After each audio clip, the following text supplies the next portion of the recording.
Well, good evening, everyone. Hello there. Hello. Well, welcome again to another edition of Educational Moments with Dr. Nyema Eades. And I hear an echo because I'm over here going live and I shouldn't be. So why am I doing this? Let me see if I can get out of here. Why won't it go away? I don't know. So I'll just turn it off. How about that? So hello again, everyone. And again, welcome to another edition of Educational Moments with Dr. Nyema Eades. And I have another great show planned tonight. Yes, I do. And as always, I love students. I love seeing them thrive. And I have a dynamic student that I am going to introduce to you tonight.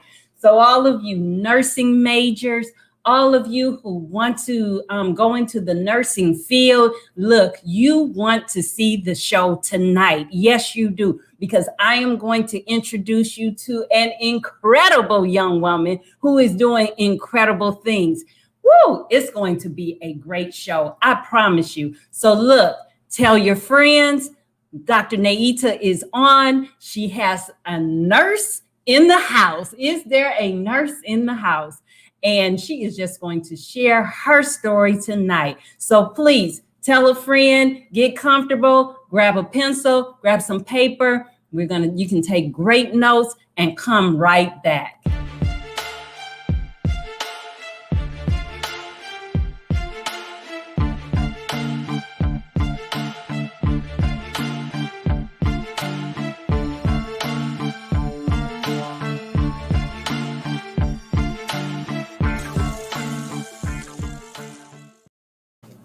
Well, welcome back. I'm so glad that you are here. So look, I have an incredible story tonight. So I'm trying to get rid of this banner because I'm tired of seeing me. And I want to introduce to you an incredible young woman that I have had the pleasure of knowing since she was like in the 9th grade. And here she is now getting ready to graduate with her PhD. And I'm just so proud of this young woman. So look, I want you to give a warm welcome to none other than the future Dr.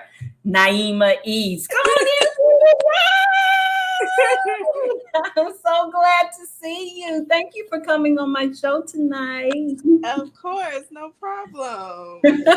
Well, it's good to see you tonight. I am trying to make sure that everything is good on, I did not want Facebook to do that. It keeps doing that. Why does it keep doing that to me? Because it's giving me an echo and I just want to, make sure. There we go. That's what I needed. And it's not doing it. It won't do it on my iPad. It's just not cooperating tonight, but that's okay. We'll keep it moving. So Nyema, will you please introduce yourself to my audience? Tell them who you are and tell them what your career goals are.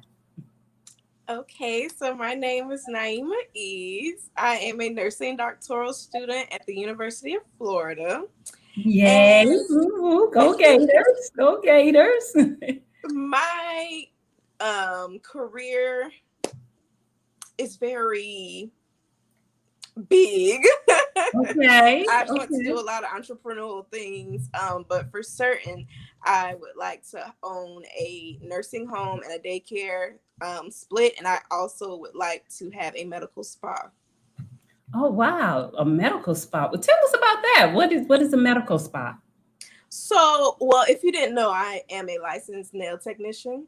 So I have a passion for nails and I also have a passion for nursing. So in order to mesh the two together, I want to have a facility where I can offer services for both, basically. Services for my grandmother has diabetes and she's never had a pedicure. And I just feel like that's the thing every woman should have, no matter what your health circumstances are. So I want to create a space for people with, who need medical attention, but also want to beautify themselves, keep a nice balance. That is so interesting. I know my dad had diabetes, and I know that he had to go to the doctor to get his toenails cut. I remember that, when he was still with us, and that was an appointment. I'm going to go to the doctor to get my toenails cut, because they had to be done, very precisely. So, but I never thought about the fact that, um, people with diabetes could have serious issues and health issues if they had a nick or a little incident happen to them in the nail salon. So I never thought about that. So that's wonderful. That is wonderful that you saw that need and you are doing what you can to fill that gap and serve that niche population. So kudos to you for that. That is awesome. That is awesome. All right, so we want to jump right in and talk about your journey. So tell us a little bit about your high school experience. And when you were in high school, did you participate in extracurricular activities or anything? Yes, ma'am. In high school, I was very active. I never wanted to go home after school. I always found something to do. I was a football manager for 3 years, I think. I was on the volleyball team. I was volleyball captain, varsity. Okay. What else did I do in high school? My senior year, I helped out with the council. I ran for homecoming queen. I ran for treasurer. I remember that. I did a lot in high school. Yeah, So yeah. you did. I was part of the poetry club at FSCJ. And I'm sure I'm leaving out a lot of other things. Yeah, those are the things that I remember off the top of my head. Okay, so but when you were in high school, you were all also concurrently or dually enrolled in college at the same time, correct? And so by the time you finished high school, you also finished your first 2 years of college, correct? And was that an advantage for you or did that prepare you to make that transition to the university? Definitely prepared me and benefit me majorly. When I got to UF, I didn't have to take half the courses that my cohort had to take. I had one prerequisite left, and then I could go straight into the program. Okay, in the program, you're talking about the nursing program, correct? Yes, okay, very good. So what are your current credentials? So right now I'm still just BSN. Just the BSN. I'm just a BSN. That is a coveted position and degree these days. So I want you to say that again. I want you to rephrase that and tell me your credentials. I have my bachelor's in nursing right now. I went straight from undergrad to grad school for my PhD. So I have 0 work experience. I'm still a student. Okay, very good. But you will have that PhD behind your name. And we'll talk about that a little bit later. Okay, so while you were in college, since you were so active in high school, were you able to take that same passion or that same energy to college when you're already in college because you did dual enrollment, but I'm talking about once you arrived at the university and you were living, either on campus or off campus, sprouting your own independent wings. Were you able to participate in extracurricular activities at the university level? Yes, ma'am. My summer B, I started in summer. I didn't start in fall. So summer B, I joined a program called Sisters at the University of Florida, and I stuck with them all the way until I graduated, and they kept me busy. I loved everything about it. I was the same person that I was in high school. I volunteered every week in some kind of way, if not every day.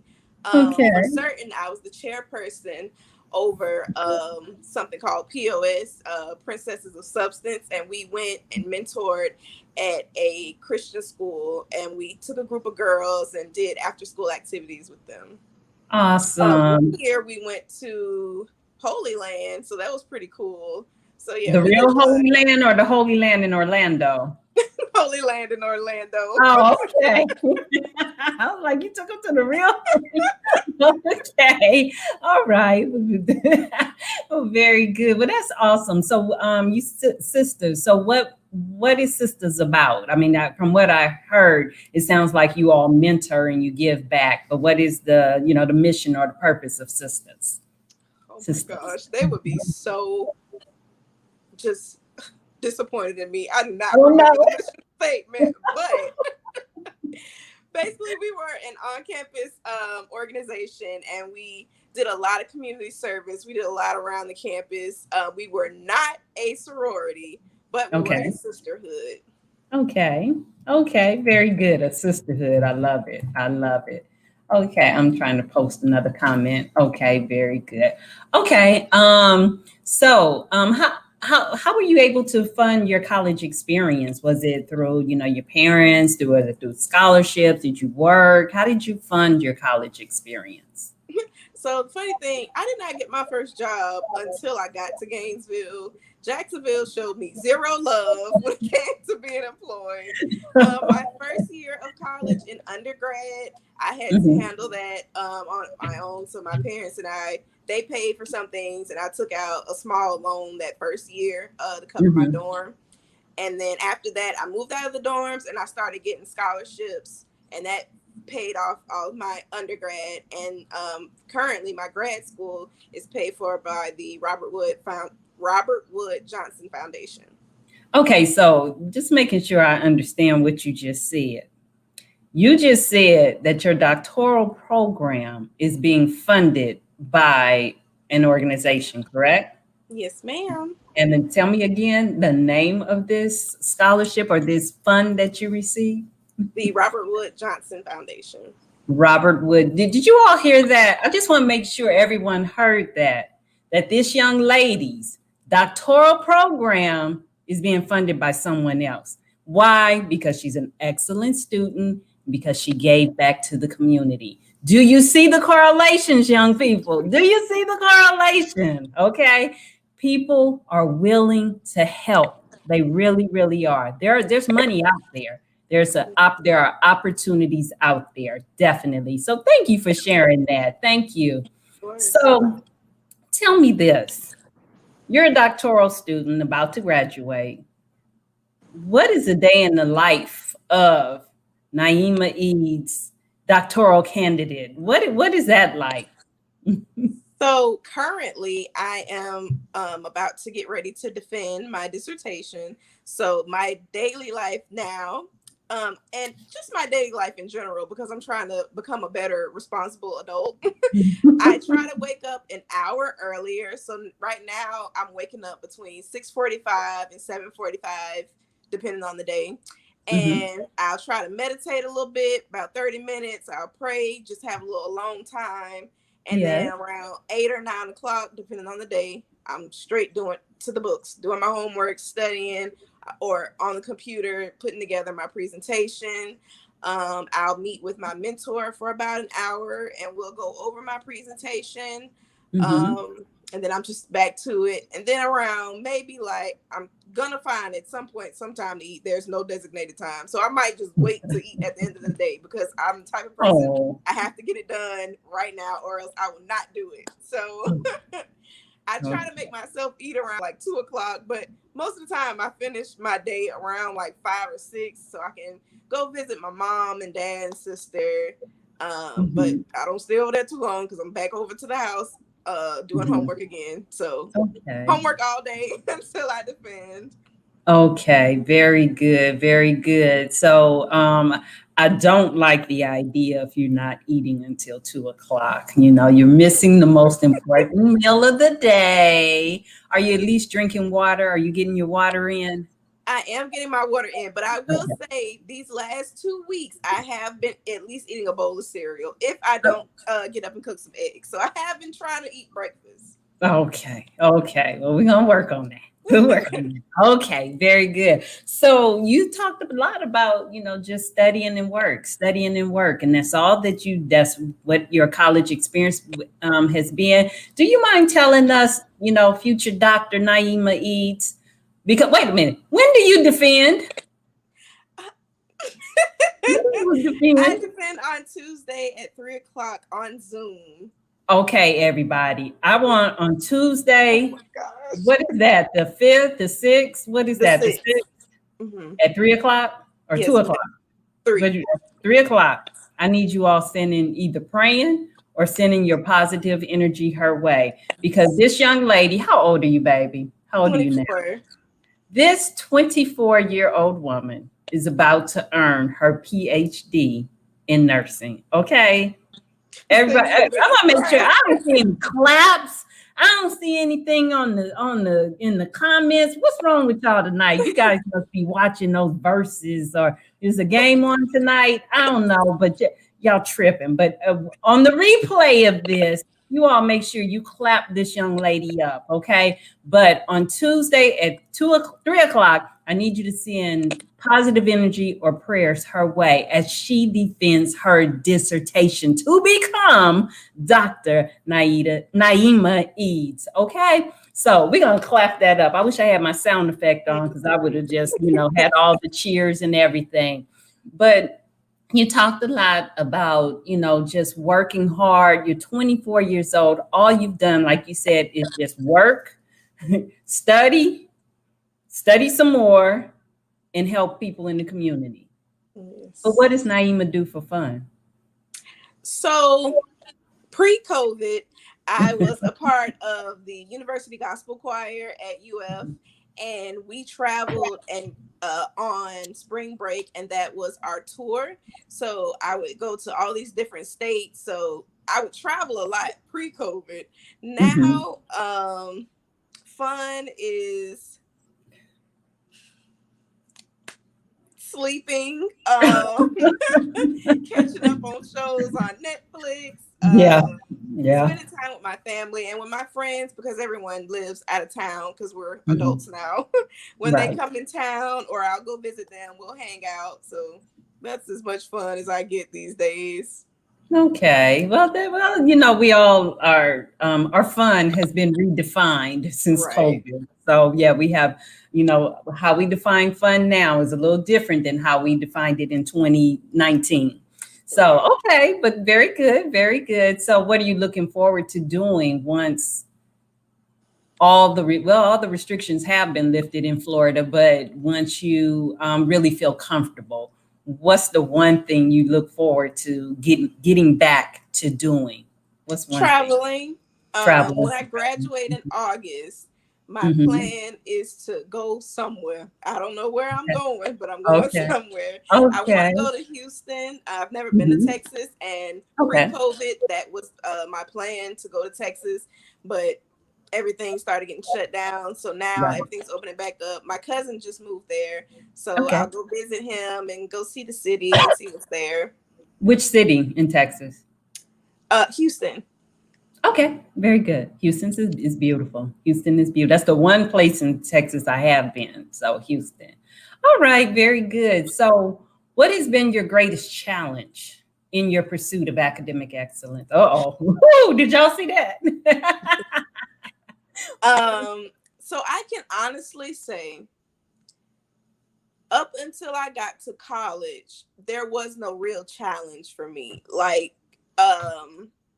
can you redefine what college is? Do you mean the university, or do you mean dual enroll? Okay. So in high school, and even when I did early college, I can't say that it was challenging. It pushed me, but it wasn't challenging to the point where I had to sit back and think like, oh my gosh, how am I going to do this? It was pretty, because I was always at the top of my class. So I'm not going to say it came easy, but I adapted well to everything that was going on. It wasn't until I got to the University of Florida and I actually had other people on my level, or that were higher than me. So I was number 3 in my class. So now I'm dealing with valedictorians and salutatorians and all these people. And so I feel so little. I was like, oh my goodness. But it didn't really hit me until grad school. And it only hit me in grad school. Well, let me go back. In nursing school, it hit me, but it was only because it was just so hard retaining all of that information. It wasn't something that I couldn't see myself finishing. I knew I could finish it, no problem. I just had to make sure I focused. But grad school, I had to seriously grow up. I went through the biggest growth spurt of my life, I must say. I dealt with a lot of identity issues only because I was the youngest person in my cohort. I had zero experience. Everyone has working experience, or they had their masters already, so they already knew how this program was supposed to go. You know, they knew the ropes of academia in grad school. I was fresh out of undergrad, so trying to comprehend everything they're saying, making sure I was being professional at all times. That was my biggest thing. I didn't feel professional amongst my peers, and I didn't like that. I felt as if they were proud of me because I was so young, because they told me so often, but I also felt like my age made them look at me different, or I felt like the spotlight was on me because I was the black sheep of everyone around me. So I felt like because I'm so young, they're paying more attention to my work. They're paying more attention to my actions. So I had to present myself, in a good way to make sure I'm keeping up with everyone else. And honestly, I'm still dealing with it today, but it's 100% not the same as it was my first year. Speaking in front of people is still a challenge for me, but other than that, I think I think I've grown. I'm getting better every day with planning my schedule, planning my days, because grad school, unlike undergrad, you're teaching yourself, and you have to make sure that you're staying on top of everything. No one's going to call and say, have you done this? Have you done that? If it's late, it's just late.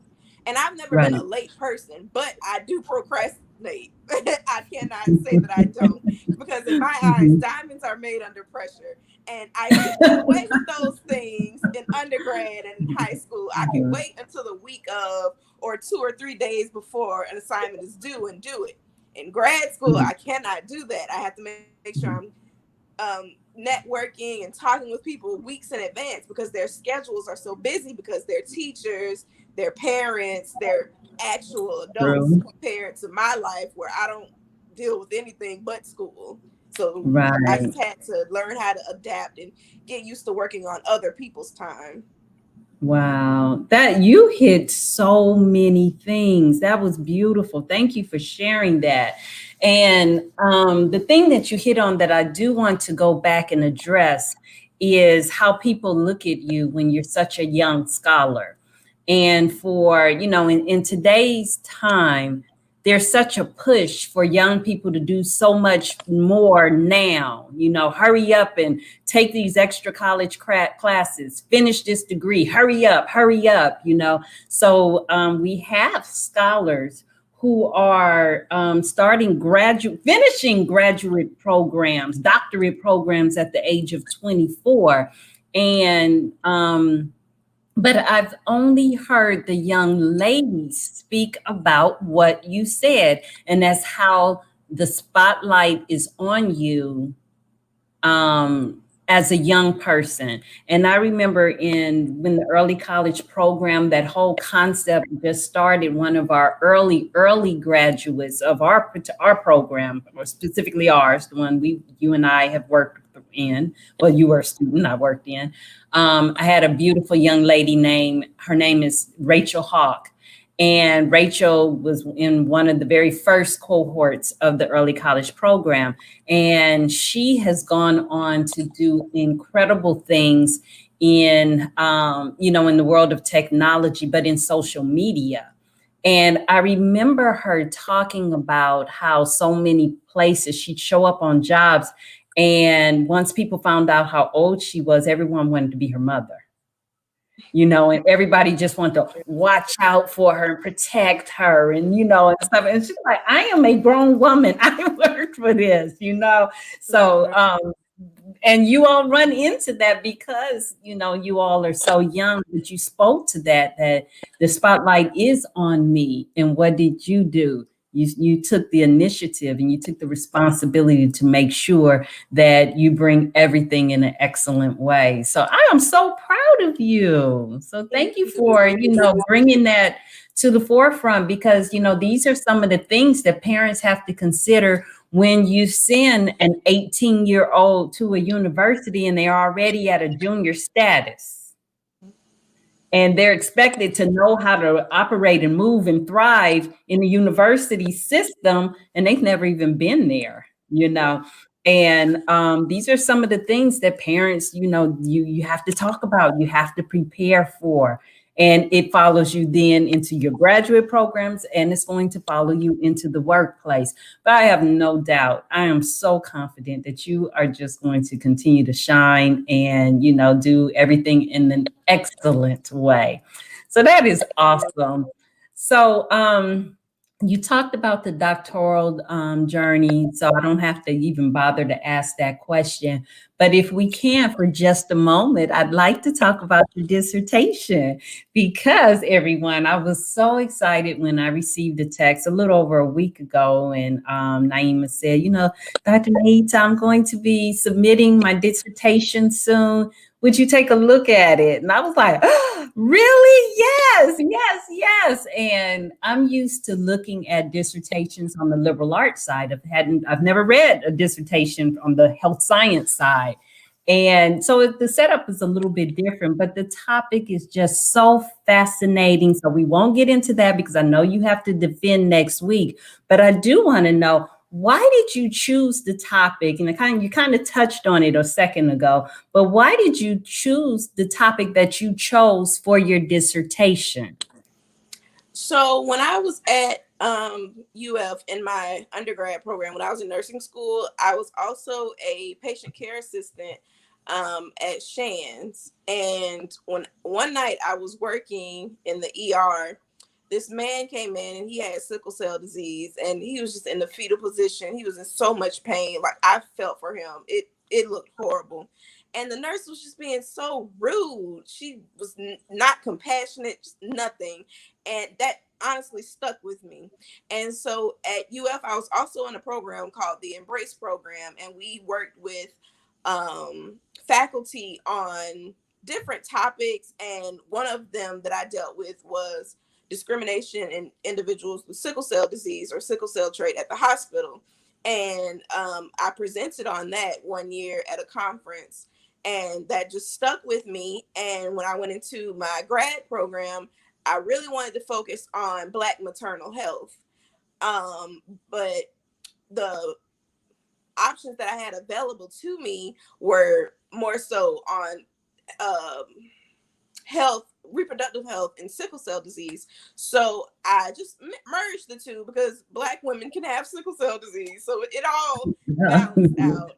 So currently my topic is dealing with the feasibility of an online reproductive health intervention for individuals with sickle cell disease and sickle cell trait.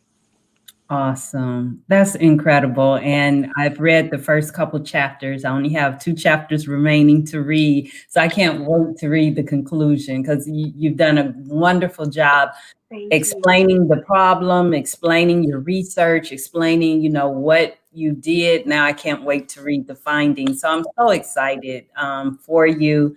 And I am just delighted to have, been a part of your life, that you would even, call me, and ask me would I read the dissertation. So that was just amazing. So thank you for that.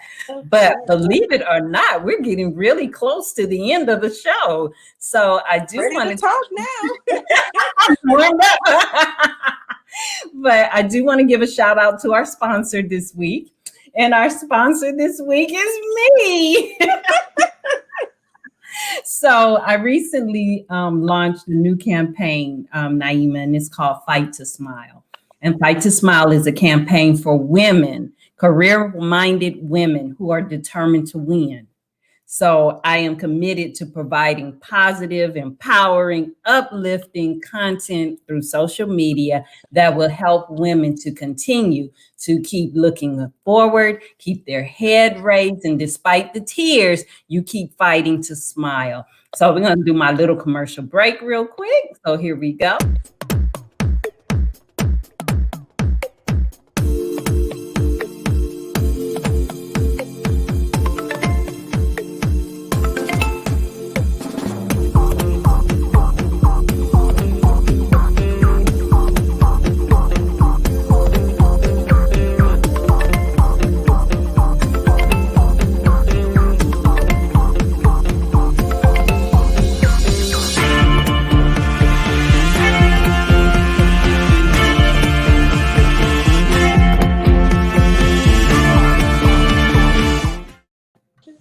And that's it. That's Fight I to love Smile. it.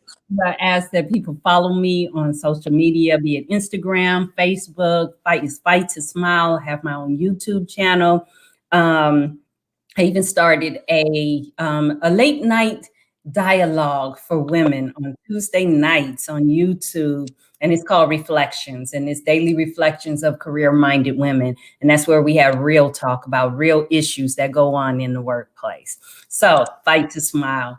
So, with that, we're coming to the end, and I'm just wondering, Nyema, do you have any words of encouragement for future healthcare professionals or students who want to go into healthcare?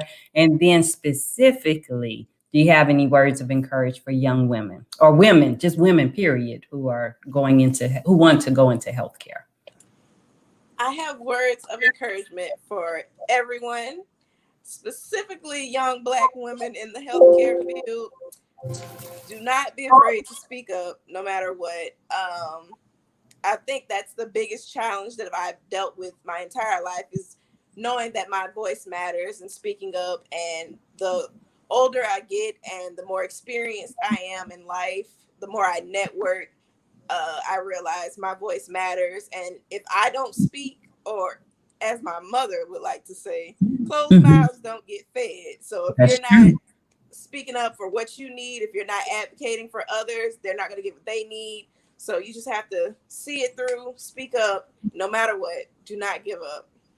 Awesome. I love it. Nyema, thank you for coming on my show tonight. I love you. Love you too. So I will be in touch with you on Wednesday evening, and just to hear the good news.